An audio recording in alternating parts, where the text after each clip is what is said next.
Dossier environnement.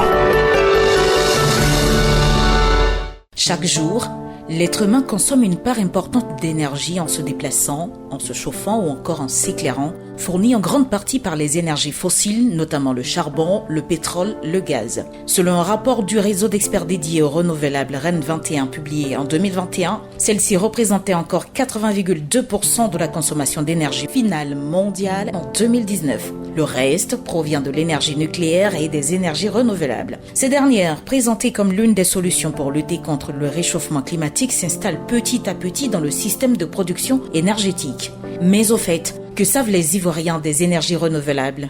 Énergie renouvelable, je trouve que c'est quelque chose qui doit être renouvelé au fait. Généralement, les plastiques, quand on jette, c'est pas fini, on prend ça et puis on essaie de renouveler pour faire de l'énergie. Énergie renouvelable n'est rien d'autre que énergie solaire. C'est énergie solaire, à chaque fois on peut renouveler. Pour moi, l'énergie renouvelable, je pense qu'avant, les engins roulaient avec du gasoil, en majorité. Aujourd'hui, nous tendons vers, en tout cas, une nouvelle ère où les engins même roulent avec un peu du gaz, roulent avec de l'eau, du super. Voilà, ça fait partie des choses. Les sachets qu'on jette quelque part un peu dans la rue. Je pense que tout cela, il faut essayer de revoir pour que ces sachets-là puissent être transformés, pour ne même plus que ces sachets-là soient, en tout cas, dispersés un peu dans la rue.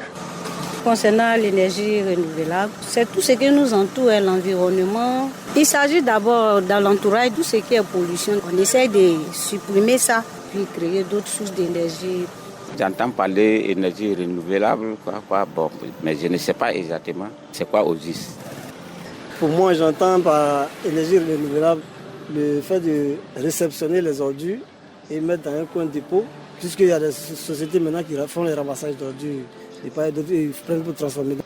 Les énergies renouvelables paraissent peu connues. Pourtant, elles sont abondantes et présentes partout autour de nous. Ce sont des énergies provenant des sources naturelles qui se renouvellent à un rythme supérieur à celui de leur consommation. Par exemple, la lumière du soleil et le vent constituent de telles sources qui se renouvellent constamment, explique Omer Bonon, expert en efficacité énergétique. Si on part sur le principe que, disons, une énergie renouvelable est une énergie propre, je dis non. Mais une énergie propre, elle est renouvelable. On va prendre simplement l'exemple de la biomasse. La biomasse est une énergie renouvelable, mais elle n'est pas propre parce que dans son utilisation, vous verrez que on aura à générer des déchets, on aura à polluer. Vous prenez la coque, disons, de cacao, de bois ou bien, disons, de matières premières comme ça. Dans l'utilisation, vous verrez que, disons, on a une pollution qui sera assez élevée par rapport à l'environnement, bien qu'elle soit renouvelable. Donc, les familles des énergies renouvelables, on les connaît. Donc, biomasse, solaire thermique, solaire photovoltaïque, éolien, géothermie, hydraulique, et puis des marées et vagues. Elles sont propres, sauf la biomasse. Plus de 100 villes dans le monde se targuent aujourd'hui d'avoir au moins 70% d'énergie renouvelable et d'autres encore s'engagent à atteindre 100%.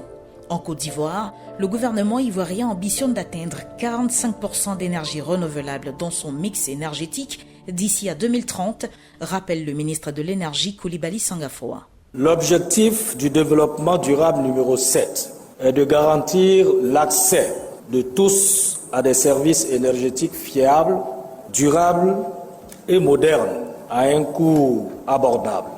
La Côte d'Ivoire, notre pays, ambitionne d'être le hub énergétique de la sous-région afin de fournir à nos populations une énergie abondante, fiable et à coût compétitif, tout en respectant, bien entendu, ses engagements au plan national et régional.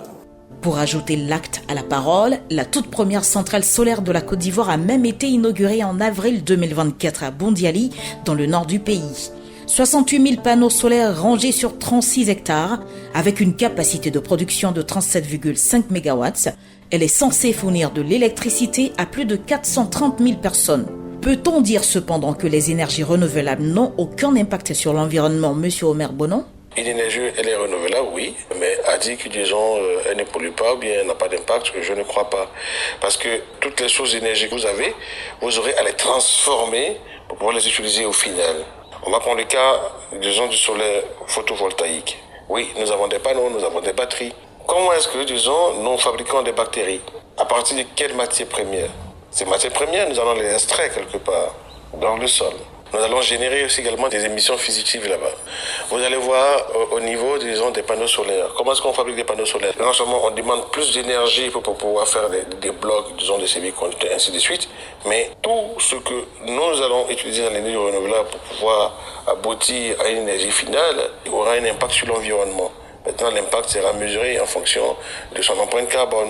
Pour rappel, depuis 2014, les capacités renouvelables en Côte d'Ivoire sont passées de 604 MW à 925 MW, soit une hausse de 53% selon l'Agence internationale pour les énergies renouvelables. C'était le dossier environnement.